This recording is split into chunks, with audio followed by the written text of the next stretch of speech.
Good morning, students. Today's class is for BBA third year finance students. In the last class yesterday, we have discussed the meaning of investment and we are continuing the objectives of investment. So let's discuss again what are the various objectives of investment. Dear students,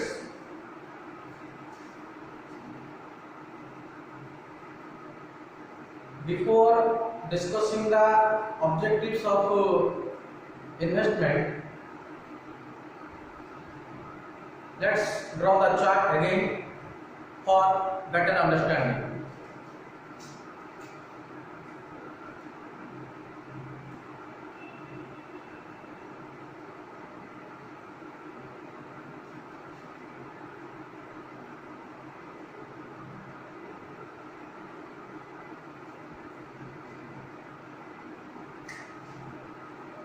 So the objectives of investment.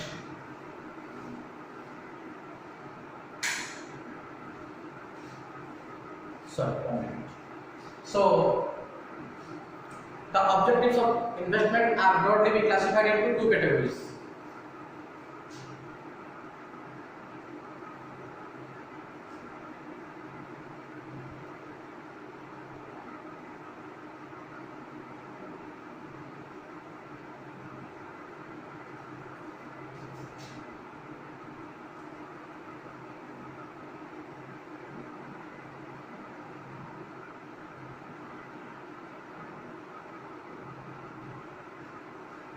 Main objectives and subsidiary objectives.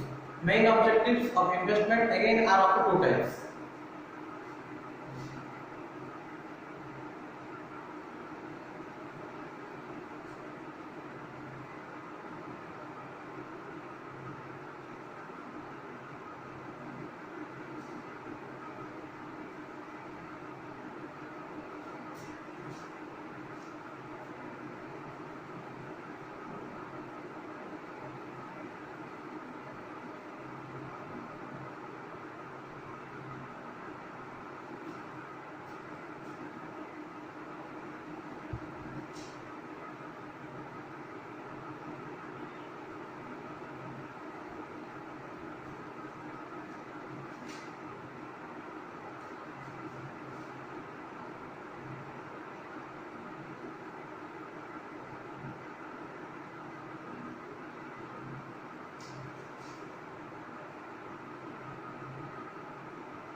So understand the diagram very carefully. The objectives of investment are broadly be categorized under two broad categories. First one is main objectives or principal objectives and second is subsidiary objectives. The main objectives of investment, as you can see from the board, two subdivisions. First, maximizing the return. Second, minimizing the risks. Coming back to the subsidiary objectives, the subsidiary objectives of investment are of various subdivisions. First, number one, liquidity. Number two, hedging against inflation. Number three, safety and security of the funds. I've just written safety though. The full point is safety and security of the funds. And number four, or last point, tax consideration or tax reliefs. So let's discuss one by one in detail.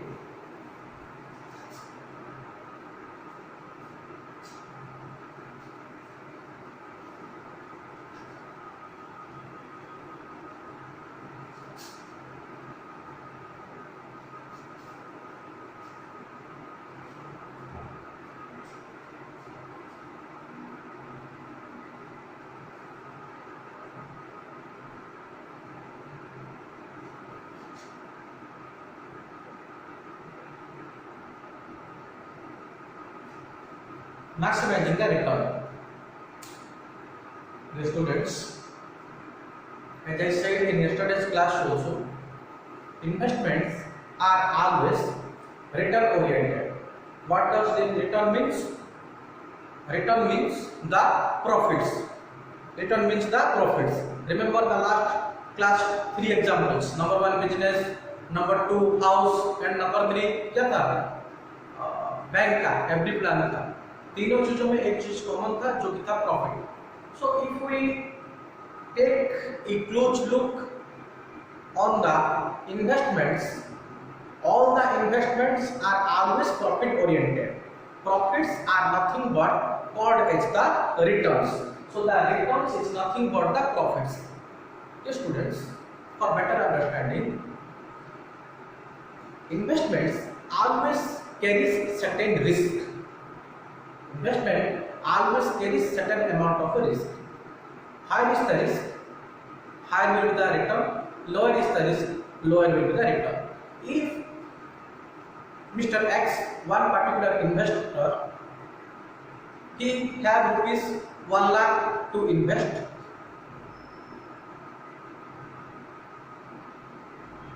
Now Mr. X decides that he will choose for bank's FD plan, bank's fixed deposit plan, which, as we all know, gives us a minimum secure amount of return. So Mr. X deposit in the bank or take a FD plan, that is fixed deposit plan, say for 5 years. There are various fixed deposit plans, maybe of 1 year, 2 year, 3 year, 4 year, 5 year.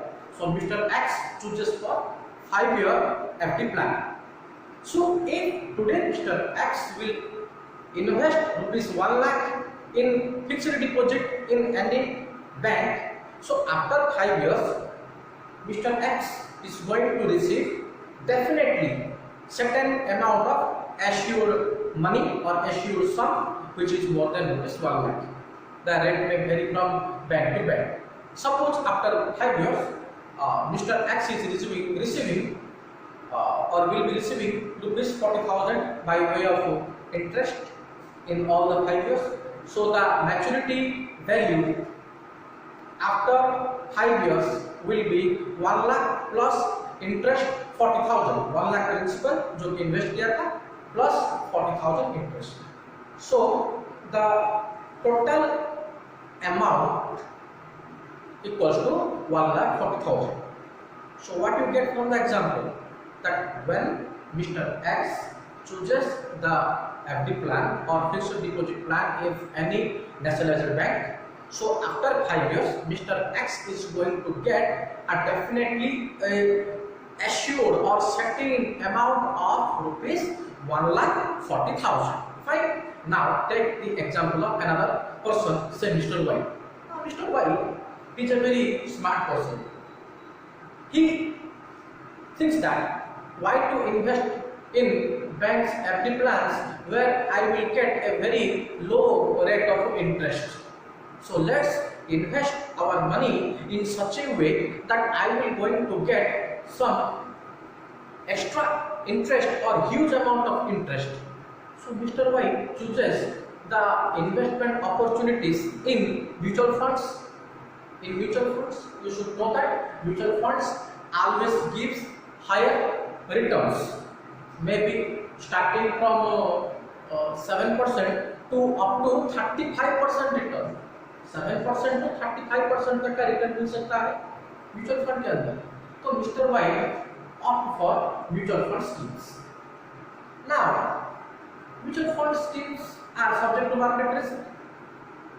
Now, suppose after 5 years, Mr. Y receives or may receive even 1 lakh also by investing rupees 1 lakh in mutual fund. After 5 years, Mr. Y may receive an interest amounting to rupees 1 lakh.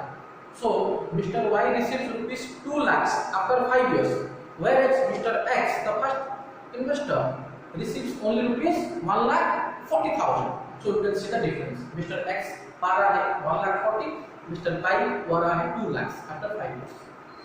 Now you can say that, sir, why to go for bank's FD plan? Why not to invest in mutual fund, where you are told right now that after investing in the mutual funds, the interest amount may be up to 1 lakh. Dear students, mutual funds, they said from the very beginning, are subject to market risk. By investing in the mutual fund, your principal amount may be reduced. If the unit of mutual fund where you invest or where Mr. Y invest reduces, means per unit price reduces, then the total investment value may also decrease. It means rupees 1 lakh, that is the total investment at the beginning, or investment made by Mr. Y at the beginning, may also reduce to rupees 80,000 or 70,000 or 60,000 accordingly, or less than rupees 1 lakh. So that kind of risk Mr. Y was taking. Whereas Mr. X, the first investor, definitely going to receive a certain amount, that is 1,40,000, which is the assured sum. So, if we take one conclusion, or if someone asks me or asks you, who is the clever investor, or which investment opportunity is better, whether bank's FD plan or mutual fund schemes, dear students, the answer is both the persons are correct. That means Mr. X is correct in his or her own opinion. Simultaneously, Mr. Y, another investor, is also correct in his or her own investment criteria or own investment opportunity criteria. So both the investors are correct in their own point of view. This is because investors' place of mind differs from person to person. Investors' place of mind differs from person to person. The financial condition of the investor also matters a lot. Suppose Mr. X is having only rupees 1 lakh, so he cannot take the risk. He has to go for bank FD plans. Whereas Mr. Y, who is a very rich person, suppose Mr. Y is having rupees 10 lakhs for investment, so he may invest rupees 1 lakh easily in mutual fund by taking the higher risk also. Whereas this situation is not exist with Mr. X, because Mr. X is having only rupees 1 lakh as total amount of investment, whereas Mr. Y is having rupees 10 lakhs. That's why he is able to take the risk. That's why I am telling you, investors' financial conditions, investors' mindset differs from person to person. Even though Mr. X and Mr. Y are having same rupees 1 lakh for investment, then also investors' mindset plays a very vital role, because investors' thinking differs from person to person. There are certain investors in the market who is always ready to take the risk, like Mr. Y. Whereas there are certain amount of investors who does not want to take any kind of risk. They want to definitely secure the investment criteria or investment funds. So Mr. X, that's the case of Mr. X. Mr. X is not choosing for any risk securities. That's why he is choosing for risk-free securities. Now this is all about maximizing the return. For better discussion, the returns are of two types. The returns again are of two types.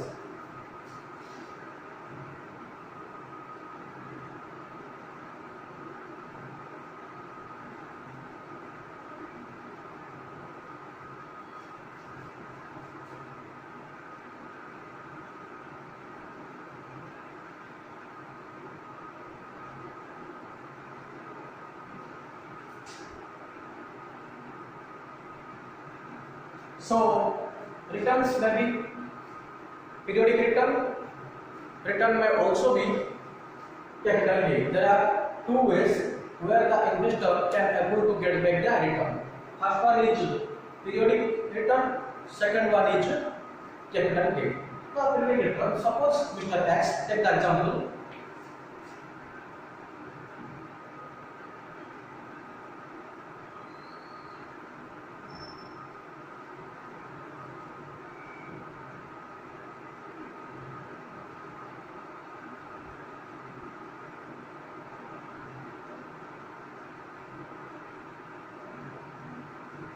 Mr. X invests in MIS. that is monthly income scheme of postal schemes.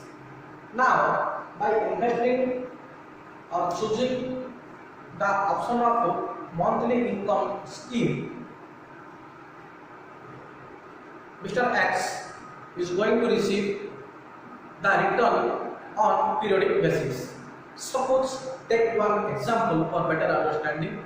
Suppose right now, since lockdown is going on, as you all know, so all the banks and all the post offices definitely reducing the interest rates. Now suppose at present 5% is the interest rate which is provided by the post offices under MIS schemes.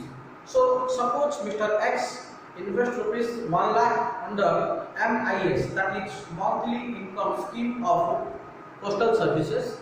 So Mr. X is going to receive MIS under MIS scheme 1 lakh into 5% because the rate of interest is 5%. So 1 lakh into 5%. How much? 5,000. If we divide it by 12, because yearly 5,000, so per month it will be 5,000 divided by 12. How much? Approximately 400 or 420. So rupees 420. So rupees 420 will be receivable by Mr. X on monthly basis. So every month Mr. X going to receive rupees 420 under MIS scheme, that is monthly income scheme of postal services. This is the periodic return. Now take another example.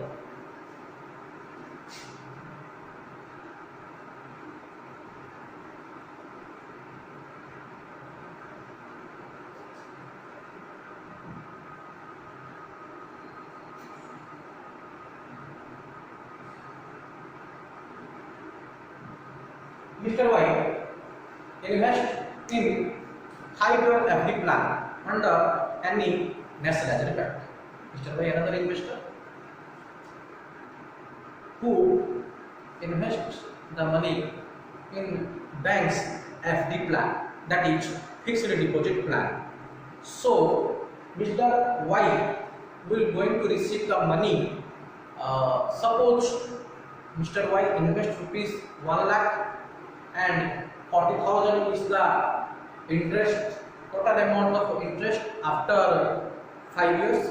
So Mr. Y going to receive 1 lakh plus 40,000. So total amount will be 1,40,000, but that is after 5 years, because Mr. Y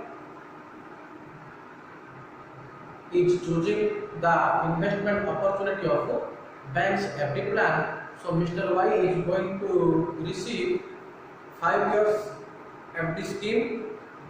So Mr. Y will be receiving the amount of 1,40,000 after 5 years. So in this case, the amount that is so received after 5 years will come under capital gain. Understand what is periodic return, how it is receivable, and what is a capital gain or capital appreciation. We also call it as a capital appreciation.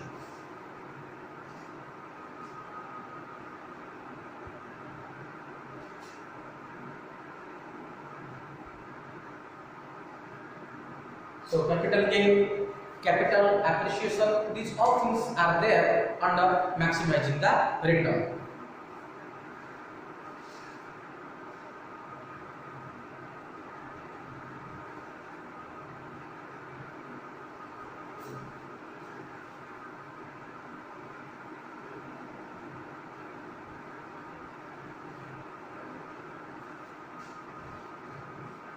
The students, there is another formula that we use under securities or security analysis for calculating the rate of return. What is the formula?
So this is the formula. Please have a close look.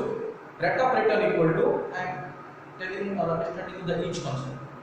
Value or rate of return, rate of return equal to value of the securities or value, total value at the end of the period minus total value value at the beginning of the period plus the dividend. Dividend means the return. As I said just right now, returns are of two types. First one is क्या था?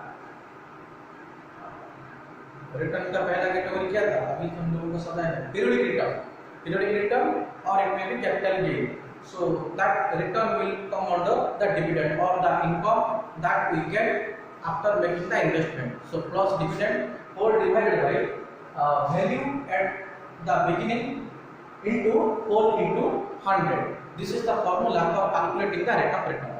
Let's take one practical example for better understanding. Suppose Mr. X is having rupees 1 lakh for investment. 1 lakh for investment. Now, after the end of the period, suppose Mr. X receives rupees 1,30,000. So, the amount that Mr. X receives after the end of the period will be the value at the end, जो कि 1,30,000.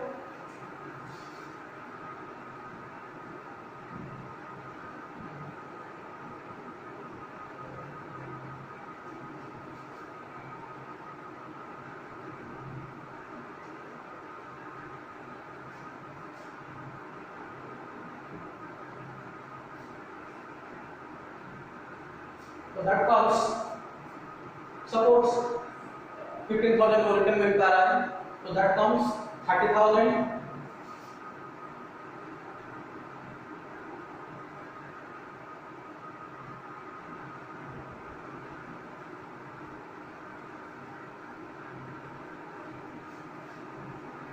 45,000 divided by 1 lakh into 100.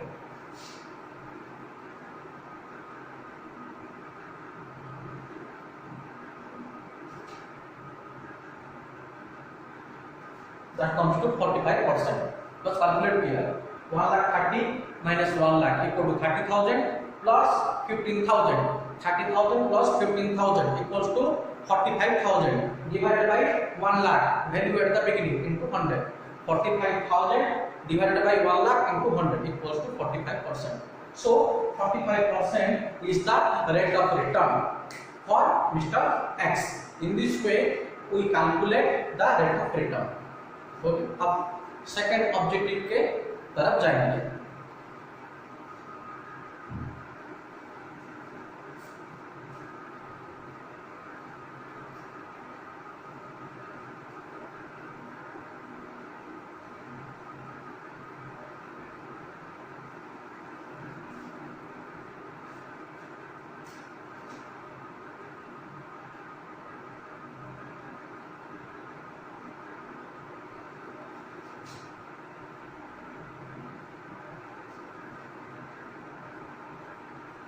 Minimizing the risk. Second objective of investment is to minimize the risk. Dear students, every investor wants to minimize the risk, because if we take more amount of risk, then we may be in a position to get a very less amount of money after the end of the period. Since every investor wants to increase his or her returns, so every investor does not want to take very high amount of risk also. That's why every investor wants always to minimize the risk. Now, students, the concept of risk arises when the actual returns is less than the expected returns. When the actual returns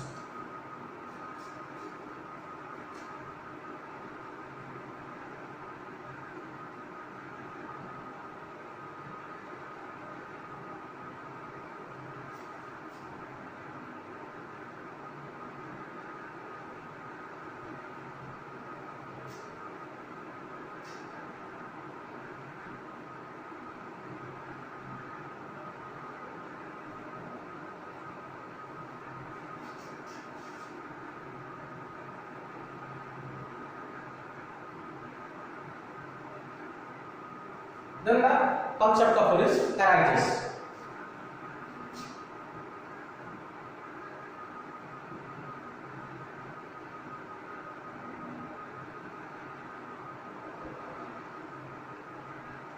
So when the actual returns are less than the expected returns, then the concept of risk arises. Suppose Mr. X invest rupees 1 lakh. एक ही example लेते हैं ताकि confusion ना हो. So Mr. X invest rupees 1 lakh and he expects a return of say 25% per year. So Mr. X apostrophe S, X का expected return कितना है 25%. But in actual sense, if Mr. X is receiving suppose 18% risk, so the actual returns, that is 18%, is less than the expected returns, that is 25%. So we can say the concept of risk arises when actual returns are less than the expected returns. Another thing, if this is the case, then the investor have to be very smart for minimizing the risk. Suppose Mr. X is investing in automobile sector. Then if the automobile sector is not giving him the expected returns that he desires, then he may diverse his investment opportunities to different other sections, to different other sectors, that may be LPG sector, that may be IT sector, that may be textile sector. So in this way we can able to minimize the risk or investment opportunities. So by investing in different schemes or by subdividing our total investment, the investor can be able to minimize the risk. This is all about the primary or main objectives of investment. In the next class we will discuss the various subsidiary objectives of investment.